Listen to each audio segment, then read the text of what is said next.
भाई साहब थोड़ा साइड में जो बाबा साहेब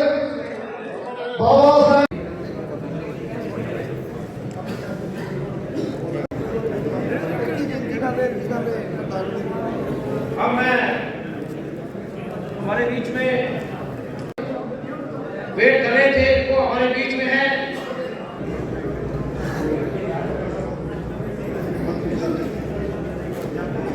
पोलरावी महासचिव हरियाणा वाल्मीकि अंबेडकर महासभा महासचिव जी पोलीराम जी इंकीलाल जी प्रदेश उपाध्यक्ष साथ में उपस्थित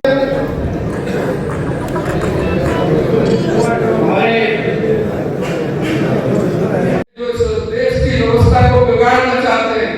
आज उनके साथ उनको आपको समझने की जरूरत है। एक दृष्टांत और देना चाहूंगा। बाबा साहब ने 26 नवंबर 1949 को भारत का संविधान बनाया था। 26 नवंबर 1949 को हमारी पार्लियामेंट ने उसको एक्सेप्ट किया था, उसको अंगीकृत किया था। और उसका विरोध करने वाले कौन थे? उसका विरोध करने वाले थे आरएसएस के लोग, उसका विरोध करने वाले थे उस समय की जनसंघ और आज के बीजेपी के लोग। उस संविधान के खिलाफ और बाबा साहब डॉक्टर भीमराव अम्बेडकर के खिलाफ 108 रैलियां की थी देश भर में। और बड़ी रैली 12 दिसंबर 1949 को रामलीला मैदान में की थी। आरएसएस ने वहां पर बाबा साहब डॉक्टर भीमराव अम्बेडकर जी के पुतले फूकने का काम उन्होंने किया था। और वहां पर भारत के संविधान की प्रतियों को जलाने का काम इस आरएसएस और जनसंघ ने किया था। तो इसलिए आपको समझ लेना चाहिए कि हमारा सूत्र कौन है, आज हमारा हितैषी कौन है। आगे वोट की खातिर बाबा साहब का नाम अवश्य लेने लगे हैं, लेकिन आज भी ये आरक्षण को खत्म करना चाहते हैं। आज भी संविधान की समीक्षा के नाम से संविधान को खत्म करना चाहते हैं। आज हमारी लोकतांत्रिक व्यवस्था खतरे में है। आज पूरी तरह से आज सारा ढांचा चाहे वो न्यायपालिका है, चाहे वो हमारा चाहे इलेक्शन कमीशन है, चाहे सीएजी है और चाहे सीबीआई, सारी जो संस्थाएं जो बनाई थी बाबा साहब ने, आज उन संस्थाओं पर खतरा मंडरा रहा है। उस खतरे को भांपकर उसको भांपने की जरूरत है।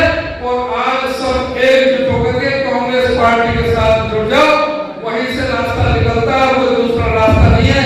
एक बार में सुने आप सबका और विशेष कर भाई राजेश बैल का मैं बहुत ही धन्यवाद करता हूँ। उन्होंने बहुत शानदार एक कार्यक्रम का आयोजन किया।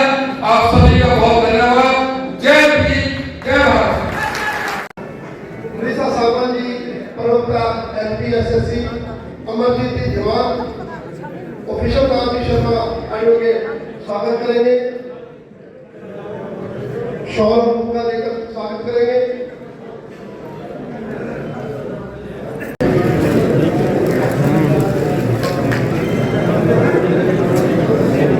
यहाँ पहुंचने पर हार्दिक अभिनंदन एवं स्वागत करता हूँ। आज आप देखिए पूर्व राष्ट्रपति प्यारी जी ने आपको शिक्षा का महत्व बताया। आप देखिए जब इस देश का संविधान बनाने की बारी आई तो उस समय के सबसे शिक्षित व्यक्तित्व परम श्रद्धेय डॉक्टर भीमराव अम्बेडकर जी का नाम सामने आया। और इसी कड़ी में संविधान सभा से हमारे हरियाणा के पूर्व मुख्यमंत्री ज्योति भूपेंद्र सिंह हुड्डा जी के भी पिताजी को संविधान सभा में बाबा साहब अम्बेडकर के साथ कार्य करने का मौका मिला। और हमारे उस समय हमारे पंजाब से प्रोफेसर यशवंत राय जो वाल्मीकि समाज से थे, वो भी संविधान सभा के सदस्य रहे।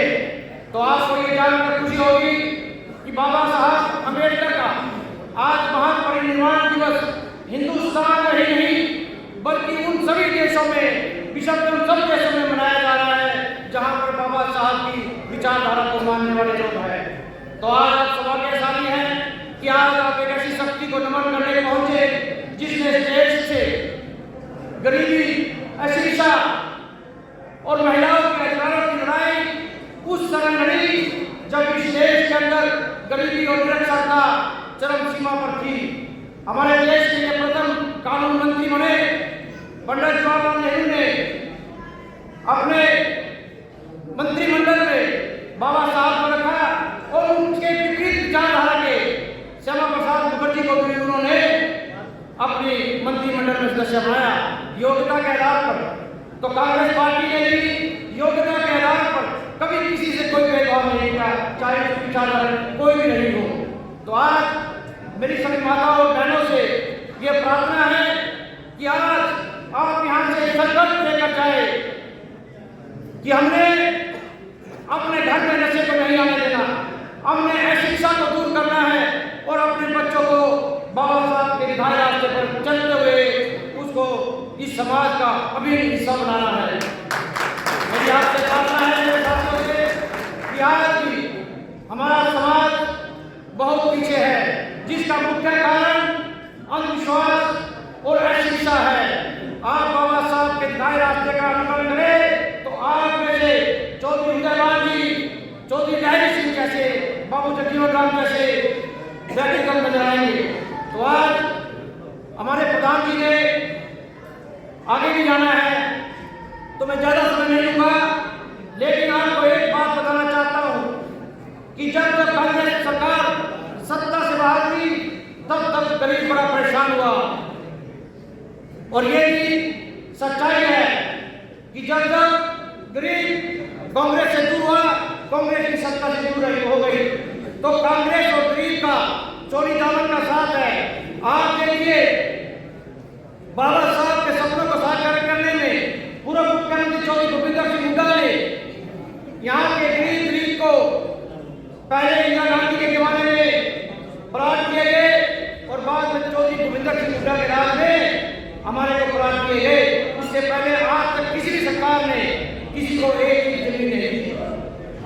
आज देखिए हुड्डा साहब ने सबसे पहले जब से हरियाणा बना है 1966 से हरियाणा लोक सेवा आयोग में दलित समाज का एक भी सदस्य नहीं होता था, बहुत कम सदस्य रखते थे। लेकिन हुड्डा साहब के राज में दलित समाज से पहली बार 2 सदस्य, मुझे एक सफाई कर्मचारी के बेटे को हुड्डा साहब ने एक सम्मानित पद पर बैठाने का काम किया और दूसरे हमारे चमार समाज से साथी थे उनको भी हरियाणा लोक सेवा आयोग में संवैधानिक पद पर बैठाने का काम किया। आप देखिए हुड्डा साहब के राज में 11,000 सफाई कर्मचारी ग्रामीण क्षेत्र में लगाने का काम किया।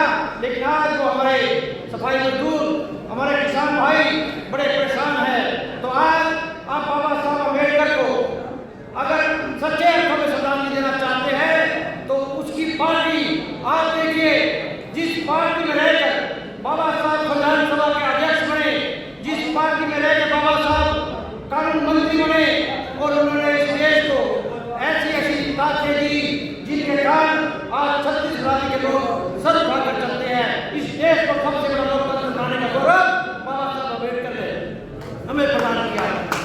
आज मेरी आप सबसे प्रार्थना है कि आज हम ये संकल्प लेकर जाए कि हमें बाबा साहब के दिखाए मार्ग का अनुसरण करते हुए इस देश की तरक्की में योगदान देना है। आप सभी का बहुत बहुत धन्यवाद। जय हिंद, जय भारत।